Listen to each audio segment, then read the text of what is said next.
Mr. Lozano is out of control. Mr. Lozano's out of control. Mr. Lozano, stop talking on the phone. Perhaps the state does have some cases against my client, Judge. Maybe the evidence is there. I don't know. I'm sorry. I'm sorry. All these offenses you're speaking loudly and clearly. Loudly and clearly. The fact that he impregnated a 15-year-old girl and now he's with somebody else and the girlfriend's upset because he impregnated a 15-year-old girl. Oh, please. When does it stop? This escalates fast. The defendant already has 7 pending cases and somehow makes it worse by incriminating himself while in jail. That alone kills any chance of sympathy. The presence of 2 prosecutors says everything. This is serious. Now his attorney wants a bond reduction, but the judge's tone makes it clear she's not having it. At this point, it looks less like a mistake and more like a pattern, and so the real question is, should someone with this many active cases even be considered for bond? Or is this where the court draws the line? David Nunez for the state, Your Honor. The state is ready. Daniel Avelar for Josiah Lozano, Your Honor. Good morning, Judge. Good morning. Where is Mr. Josiah Lozano? There he is, Your Honor. There he is. Okay, Mr. Judge, can I interrupt for just a moment? I'm also on one of the cases against. Oh, yes. Thank you, Mr. Sedliff. Thank you, sir. Okay, Mr. Lozano, do you see and recognize your attorney? Yes, ma'am. Very well. And Mr. Arla, do you see and recognize your client as the defendant in this particular case? Yes, Your Honor. Very well. Okay. Now, this is a case where the COVID docket judge forgot to post a bond on one of his cases. It was a little weird, Judge. The one we're talking about is the one that didn't actually, I wouldn't blame the court. It just didn't make it to his docket, Judge. I think he would have been more than happy to address it, Judge, but it just didn't make it. So why can't we just agree that it's going to be the same bond in that case? I agree, Judge. And Mr. Setliff has his reasons, Your Honor. I don't know if he wants to address the court, Judge. Okay. So what bond? Give me the bond he was put under. $100,000 bond, Judge. On that case. Yes, okay. Judge. And tell me why you won't agree to the bond that was set in the other cases to be imposed on the one that was forgotten. Mr. Setliff? Your Honor, it didn't get a hearing and on this case, and so I thought that it would be important for us to have a conversation. Okay. I think Mr. Nunez has also taken a really fine look at the defendant's behavior over the course of the last several months, and so I think he has some things to say as well. But the defendant was out on PR bond at one point, picked up 3 new cases, including this tampering offense. So your decision on the other bonds wasn't cognizant of this tampering offense, which it wasn't my decision. It wasn't my decision. It was the COVID judge docket. Yeah, sorry. So the COVID judge didn't have this additional third degree felony in front of that judge in making the determination regarding those additional assault, felony violence, impeding, and the assault, felony violence on a pregnant person. So the one that doesn't have a PR bond is the tampering? I believe so, Judge. As well as the one that Mr. Setliff referenced. So there's 2 cases that the COVID judge docket forgot? Oh no. He did address that one, but I think the court's question was which one doesn't have a PR bond. And so that too doesn't have a PR bond. So, because I was the clerk, both of those are 15,000 split. He denied the reduction and left it at 40,000 cash as surety. And Judge, I agree with everything Mr. Castañeda said, except for, and he could correct me if I'm wrong, the 3690 case, which has a $50,000 bond, Your Honor, split. He said 15. He said the 6552 and the 3690 have a 15 split, is what I understood. That'd be great if we can get a correction. I stand corrected, Judge. It is a 50 split. Right, Judge. So you see how the numbers are adding up, Your Honor? And so we're not asking, perhaps the state does have some cases against my client, Judge. Maybe the evidence is there. I don't know. For this specific hearing, Judge, and I'm glad Mr. Setliff is here, all we're asking, Judge, is that we are addressing that $100,000 bond, which has a PR revo to it, Judge. And this is a 6637 case. 6637, Judge. Maybe a $10,000 bond, or maybe just a straight up PR now that he has to pay on the other ones, Your Honor. Wow. You got to give the defense attorney some credit here. With 7 active cases hanging over this guy, he's still trying to pull something together. He's basically asking the court to drop a $100,000 bond all the way down to a PR bond, which is a massive leap and honestly, a really tough sell given the circumstances. This is pretty much the last calm moment, though, because in just a second, things are about to spiral. One of the prosecutors is getting ready to lay everything out, and that's when it all shifts fast.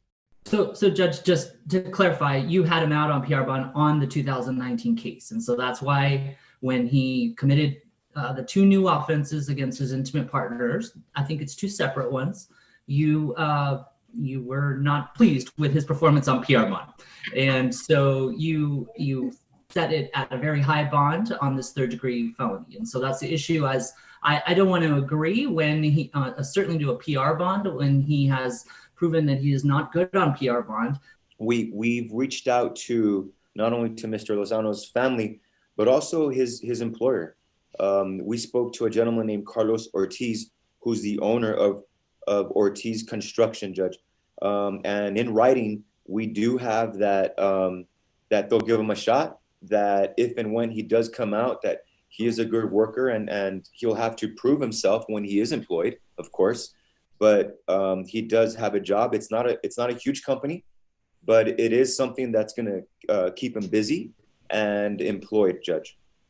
Can we agree to, I will give him a split bond on the 6637. Can we agree to a number? Mr. Nunez, Mr. Setliff, what are you thinking?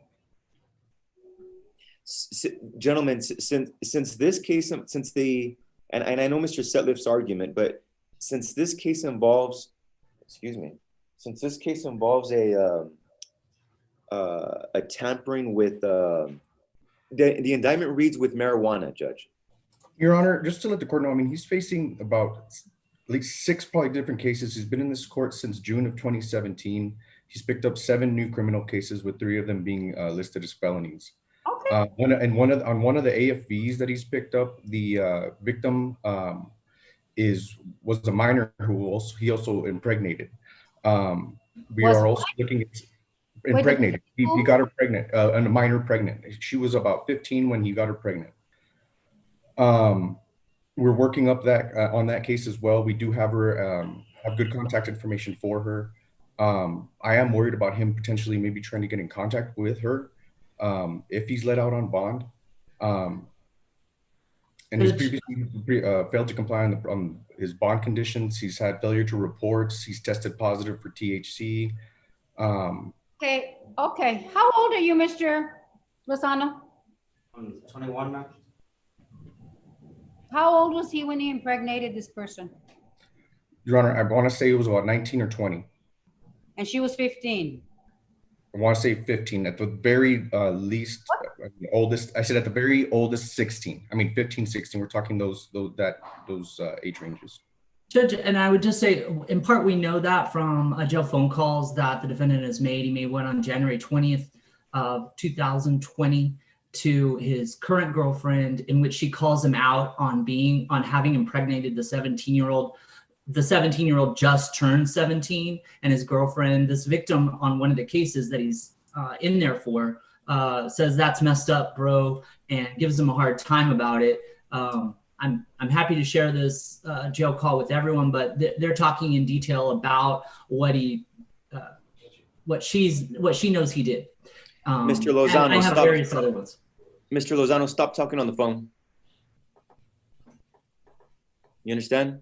Yes, sir. Gentlemen, why don't we agree? You want to do 10,000? Okay, I've got to jump in again because this defense attorney is seriously impressive right now. Despite everything stacked against his client, multiple cases, repeated mistakes, he's still holding it together and fighting for something. Did you catch that moment where he cut off the prosecutor just to tell his client to get off the phone? It was a bit unexpected, but honestly, it showed real control. That's an attorney trying to manage chaos before it spirals any further. You've got to give him credit. Handling one prosecutor is tough, but dealing with 2 at the same time while your client isn't exactly helping, that's a whole different level. Now, the real question is, does any of this actually move the needle? Will the judge consider lowering the bond? Or is this guy staying right where he is? In my position, and Mr. Setliff will have his, my position is the same as I had in the 409th. I was opposed to any type of bond reduction on this case. I think it's fairly set, considering that he has failed to comply with any of his PR bond conditions. He keeps picking up new cases, and he's been in this court just continuously picking up cases since he's been out. That's just respectfully, Your Honor, that's just my position. He's on the hook for at least, I'm doing the numbers, maybe I'm wrong, at least 10,000 cash is what he's gonna have to come up with.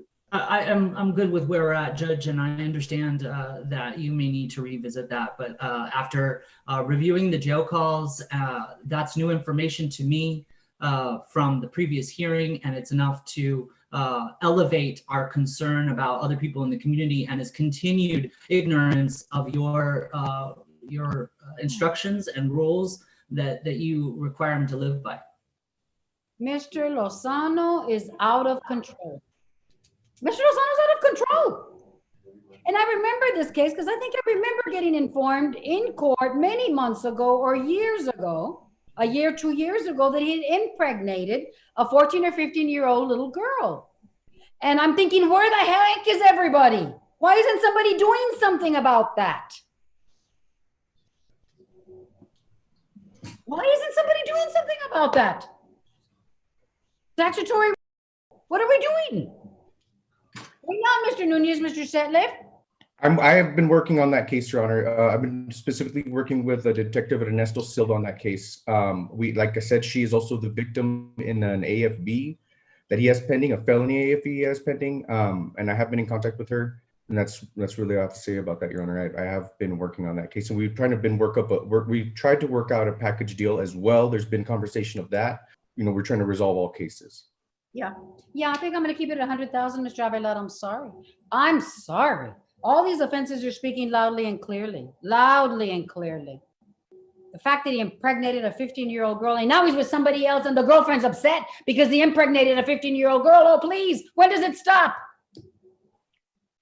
Nope, it's going to stay at $100,000 surety, $10,000 PR, no bars, no drugs, no alcohol, no arrest, no offenses against the state of Texas or any other state. You cannot leave El Paso County unless until you have my permission. You're going to report one time a month in person, and you're going to report one time a week with 24 hours notice.